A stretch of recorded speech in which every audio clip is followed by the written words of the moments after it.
De retour sur notre série Coder avec CSS. J'espère que vous aurez pris quelques secondes, voire quelques minutes pour vous inscrire sur Activator Web, vous abonner à ma page Facebook ou à ma chaîne YouTube.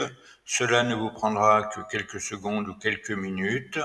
Produire cette série m'a pris quelques heures, voire quelques jours. Donc merci s'il vous plaît de faire un petit geste en retour en vous inscrivant ou en vous abonnant. Allez, nous sommes repartis maintenant dans le code et continuons à découvrir nos propriétés CSS. Nous pouvons également appliquer une image de fond.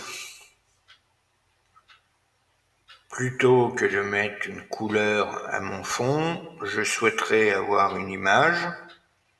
Pour cela, la propriété CSS qui permet d'afficher une image en fond est background image.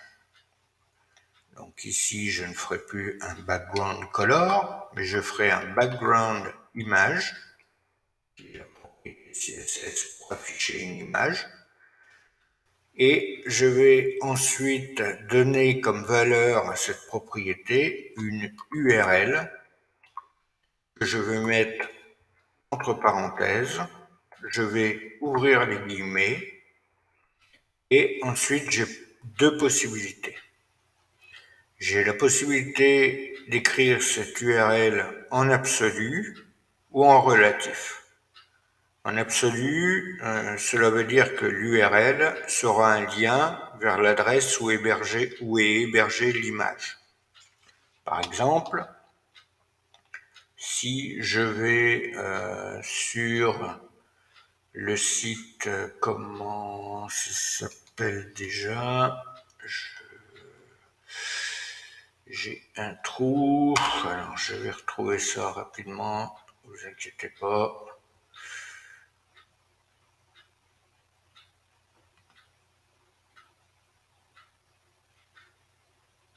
Doodle, voilà. Nous avons le site Doodle Ipsum qui fournit des illustrations gratuitement que nous pouvons utiliser sur nos sites. Ici, nous pouvons choisir déjà le type d'image que nous souhaitons et nous cliquons ensuite plusieurs fois sur ce rectangle pour choisir l'image qui nous convient. Allez, disons que je veux cette image-ci. J'ai ensuite la possibilité de donner une largeur et une hauteur à mon image. Ici, je vais laisser en auto pour le moment. J'ai ensuite la possibilité de laisser mon fond transparent ou de lui donner une couleur.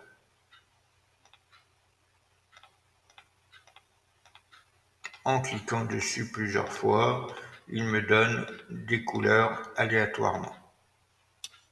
Admettons, je laisse cette couleur. Je vais ici copier l'URL de l'image. Et maintenant, donc, dans ma propriété background image, je vais mettre en URL la valeur absolue de cette URL qui est l'adresse que je viens de copier. Automatiquement, je vois que mon fond maintenant affiche bien cette image. Alors, vous me direz, ouais, c'est bien joli, mais là c'est un peu, parce que nous regardons, là nous avons en fait 3 fois l'image, 6 fois l'image qui est dupliquée. Avec les propriétés background image, nous avons d'autres propriétés qui viennent pour gérer une image. Nous avons la propriété, alors j'aurais dû peut-être mettre transparent, je vais faire ça.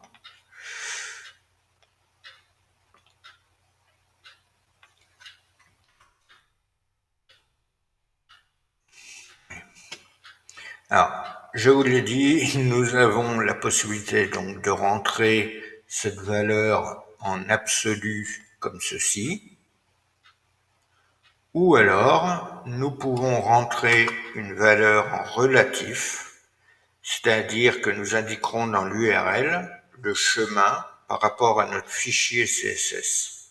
Ici, dans mon projet, j'ai des images. J'ai mon image qui s'appelle fond PNG. Je peux très bien utiliser cette image fond PNG dans mon projet. C'est-à-dire qu'ici, déjà, je suis dans mon fichier CSS. J'indiquerai donc image, le dossier dans lequel je veux aller chercher mon image. Et ensuite, j'indiquerai l'image à prendre qui est fond PNG. Voici pour ce qui concerne l'URL en relatif. Nous indiquons le dossier où se situe notre image, qui est ici le dossier image de notre projet, et nous allons ensuite chercher l'image qui est fond PNG. Alors, si je reviens sur mon URL en absolu,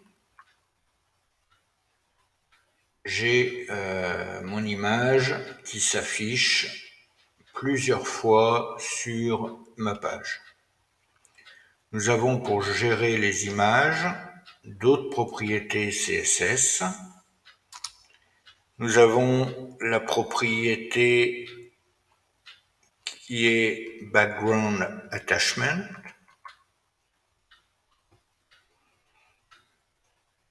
Background Attachment peut prendre deux valeurs possibles qui sont fixes.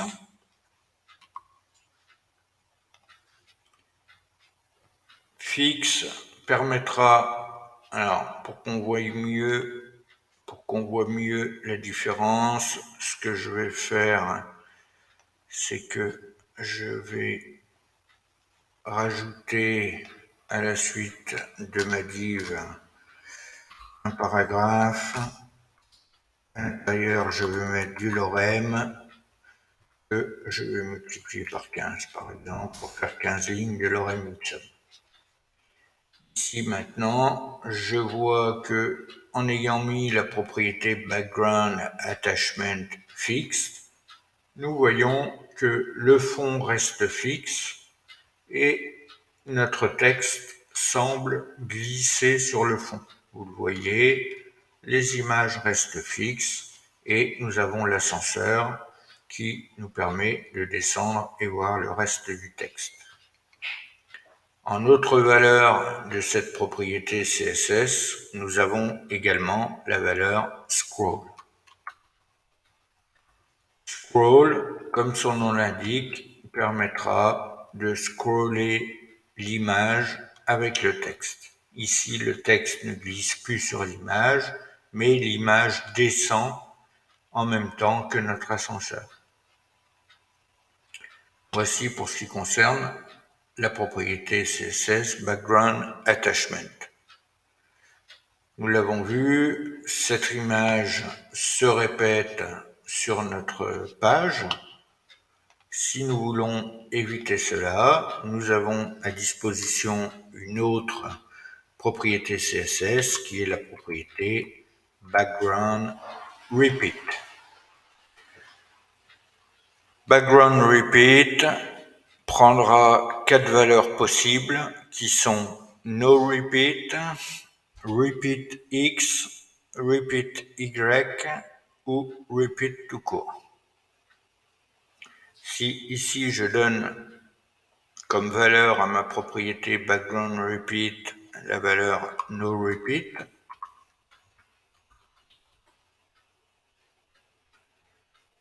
vous voyez, mon image ne se répète plus et est affichée une seule fois. J'ai également la possibilité de donner la valeur Repeat X.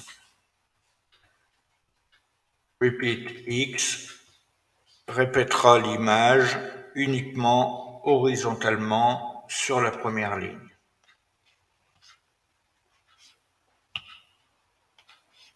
j'ai une valeur qui est repeat Y.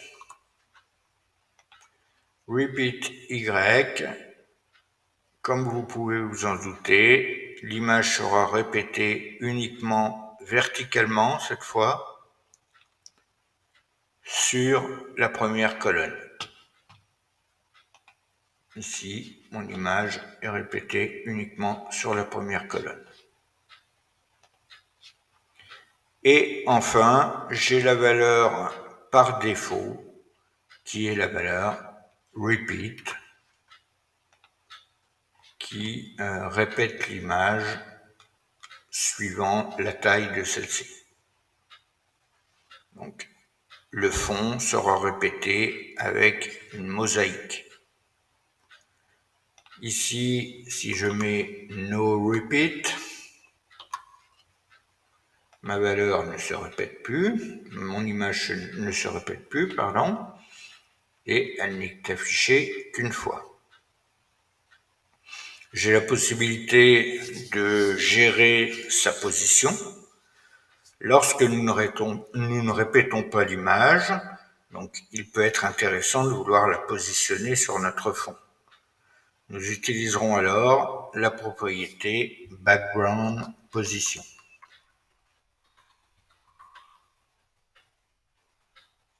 Background position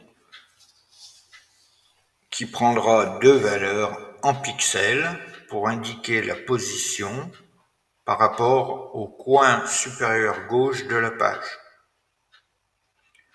Nous écrirons alors par exemple 40 pixels et 60 pixels. Ici, nous indiquons que nous placerons notre image à 40 pixels du bord gauche de notre page et à 60 pixels du haut de notre page. Ainsi, notre image sera placée ainsi. Nous pouvons aussi utiliser comme valeur les positions top. Ici, si je mets top, mon image est placée en haut, nous le voyons. Nous pouvons utiliser la valeur bottom. Si vous vous rappelez, bottom étant en bas, mon image sera placée en bas. Nous avons la valeur left, à gauche. La valeur right, à droite.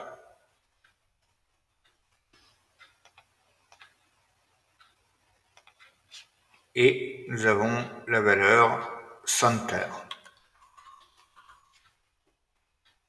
qui centrera l'image en vertical et en horizontal. Alors le mieux lorsque nous mettons une image de fond est souvent d'avoir la possibilité d'avoir une image de taille suffisante pour remplir le fond de notre page. Nous avons une super propriété qui concerne la gestion de background image, background attachment, background repeat, background position. Ici, si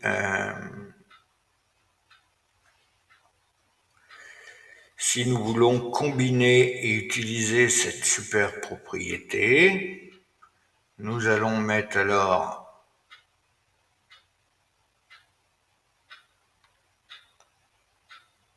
nous ne mettrons plus background image, mais background tout court. Et à la suite de notre URL, nous pouvons mettre no repeat.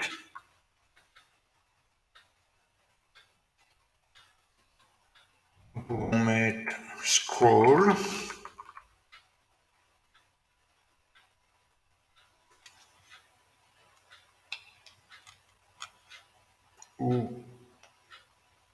fixe.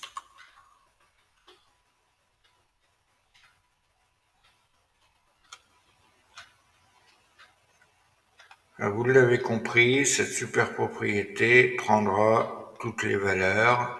Nous pouvons également la placer, par exemple, en center. Ou nous pouvons également combiner avec top center.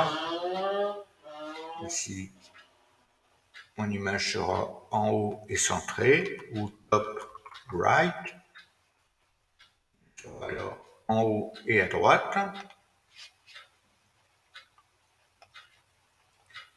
Donc, nous pouvons utiliser soit ces propriétés background image, background attachment, background repeat, background position, ou utiliser la super propriété background. Alors, l'ordre des valeurs n'a aucune importance et nous pouvons donc les mettre dans n'importe quel ordre. Ici, vous l'avez vu, j'ai mis mon fixe ici. Je peux très bien l'enlever, le mettre ici. Cela fonctionnera de la même manière.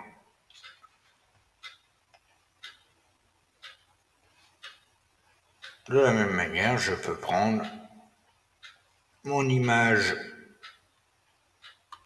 qui se situe dans mon dossier, qui est fond PNG, par exemple. Ici, je n'ai pas répété. Je peux, si je veux, top center.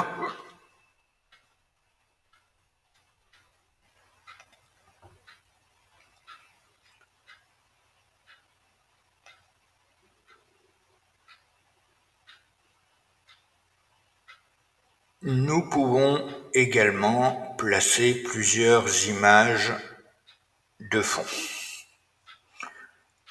Donc nous pouvons donner plusieurs images de fond à un élément. Pour cela, nous séparons nos déclarations par une virgule. Je m'explique. Ici, j'ai mon URL. J'indique que je veux que l'image de fond soit en fixe, no repeat et top center. Alors je pourrais mettre repeat. Ainsi, mon fond est complet. Ici, si je veux une autre image, il me suffit de mettre une virgule, de faire URL, entre parenthèses toujours, j'ouvre mes guillemets et je vais aller chercher mon image, par exemple, qui s'appelle abonnement.png.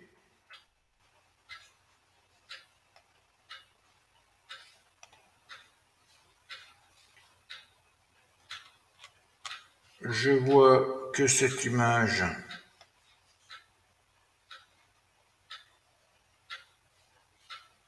abonnement.png n'apparaît pas. Je peux la mettre en top right. Effectivement, mon image n'apparaît pas. Pourquoi? Parce que lorsque vous faites ceci, il faut cette fois donner une ordre de déclaration à nos images. La première image, ici qui est fond.png, sera toujours placée au-dessus des autres. Ainsi, cette fois, si je sélectionne ma deuxième image et que je place cette déclaration avant mon URL de fond,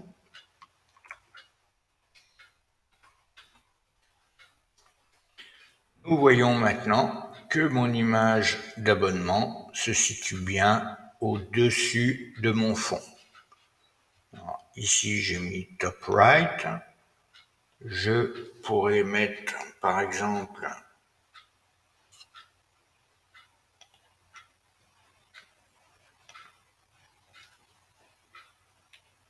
50 pixels.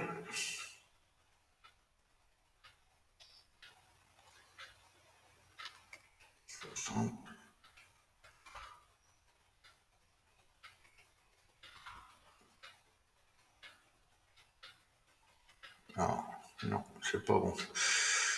C'est l'inverse. 600 pixels de la gauche et 50 pixels du haut.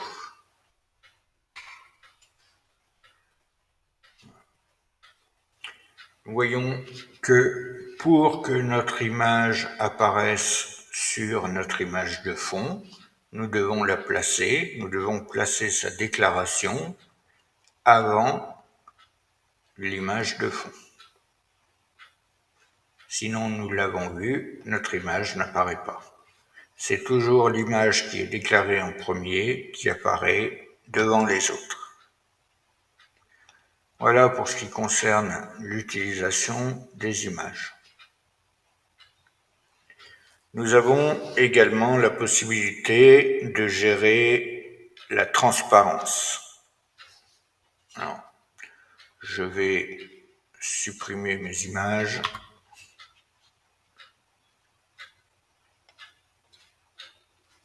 Nous avons, pour gérer la transparence, deux propriétés possibles. Nous avons une première propriété qui est la propriété CSS Opacity. L'opacité, c'est l'inverse de la transparence. La propriété CSS Opacity aura une valeur comprise entre 0 et 1. 1 représente un élément qui sera complètement opaque par défaut, c'est la valeur par défaut. 0 représente un élément qui sera totalement transparent. Ainsi, si nous indiquons une opacité de 0,4, notre élément sera opaque à 40%. Voyons cela. Par exemple, mon paragraphe, mon troisième paragraphe, j'avais dû, il me semble, lui donner une classe, voilà, la classe test. Donc ici, dans ma classe test, je peux mettre, par exemple, un background color qui sera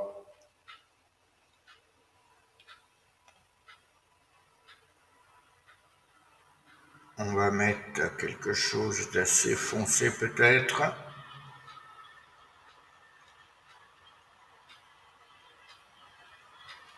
Qui sera bleu. J'avais dû donner la même classe au premier paragraphe, oui voilà. Et ensuite, si je mets une propriété CSS donc qui est opacity, nous l'avons dit, la valeur 1 ne changera rien puisque c'est la valeur par défaut qui est complètement opaque. Si cette fois je remplace cette valeur 1 par 0, mon paragraphe est maintenant invisible, complètement transparent. Maintenant, si je lui donne une valeur de 0,4, nous voyons que l'opacité maintenant de ce paragraphe est de 40%. Les paragraphes ayant la classe test ont une opacité de 40%. Alors, attention, encore une fois, dans la notation du décimal, nous n'utilisons pas une virgule, mais un point. Ici, si je mets un 0,8, voyons que cette fois, l'opacité est à 80%. 1, 0,6, etc., etc. Cette valeur doit toujours être comprise entre 0 et 1. 1 étant opaque, étant la valeur par défaut, 0 étant complètement transparent.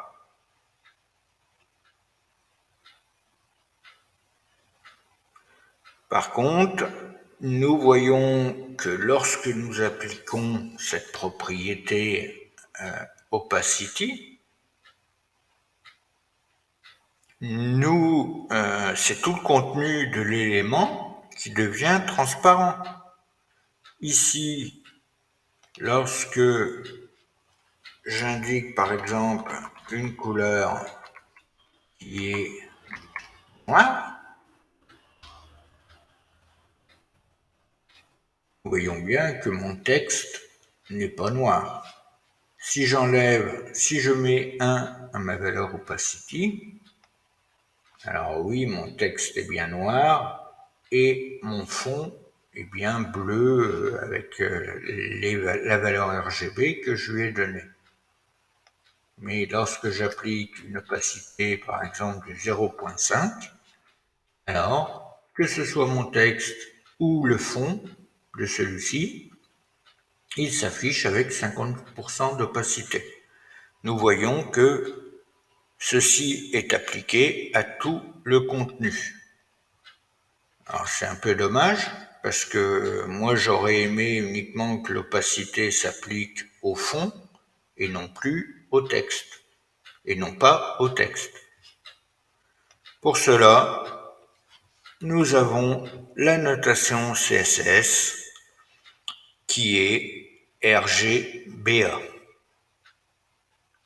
Alors, cette notation va peut-être vous rappeler quelque chose, puisque nous avons bien dans cette notation RGBA, effectivement, la notation RGB. Le A de RGBA est en fait un quatrième paramètre à la notation RGB. Ce paramètre s'appelle le canal alpha. Et ce canal alpha représente la transparence de notre couleur.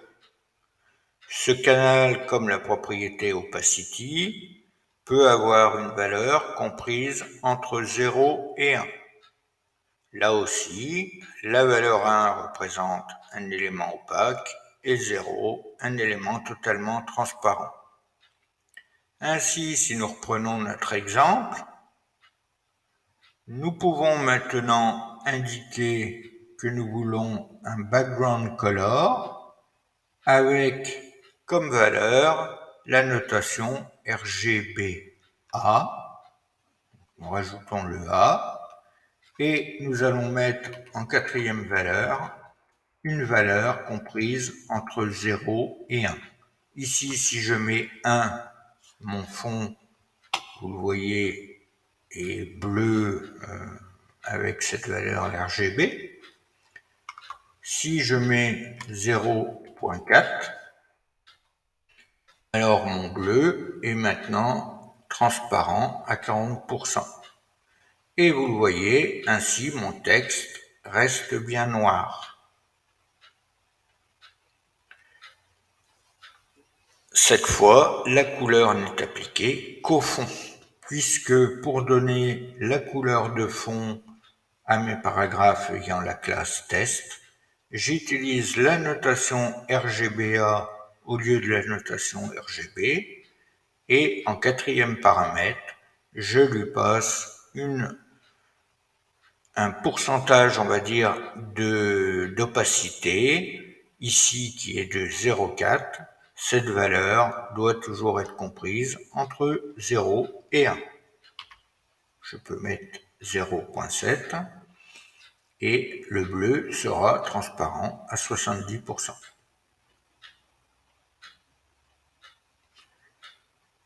Voilà pour la gestion des couleurs concernant la notation RGB, RGBA, la notation, les propriétés opacity, etc.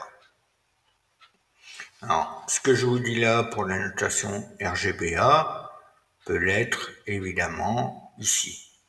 Ici, si mon noir, je veux la notation RGB à la place, et que à mon noir, maintenant je mets une notation RGBA et que j'applique une valeur de 0,5 à mon quatrième paramètre, nous voyons que notre couleur de texte est bien opaque à 50%.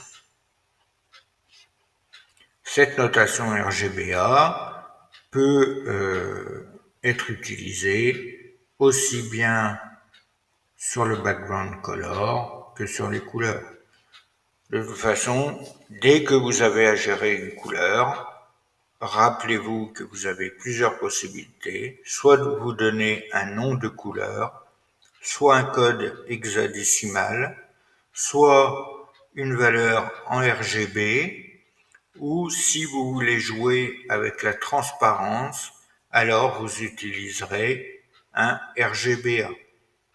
Si par contre vous voulez jouer avec la transparence sur tout le contenu de votre élément, alors vous utiliserez la propriété CSS Opacity, avec là encore une valeur comprise entre 0 et 1. Voilà pour la gestion des couleurs en CSS. J'espère que cette vidéo aura été claire pour vous, qu'elle vous aura plu. N'hésitez pas à vous inscrire sur Activator Web, n'hésitez pas à vous abonner à ma chaîne YouTube, à ma page Facebook, à faire tout cela à la fois. N'hésitez pas à liker, à commenter, à partager. N'hésitez pas à me dire ce que vous aimeriez trouver comme tutoriel sur Activator Web. En attendant, je vous retrouve pour la prochaine vidéo consacrée à CSS et nous parlerons des bordures. Je vous dis à très bientôt, à très vite. En attendant, prenez soin de vous et surtout, restez curieux.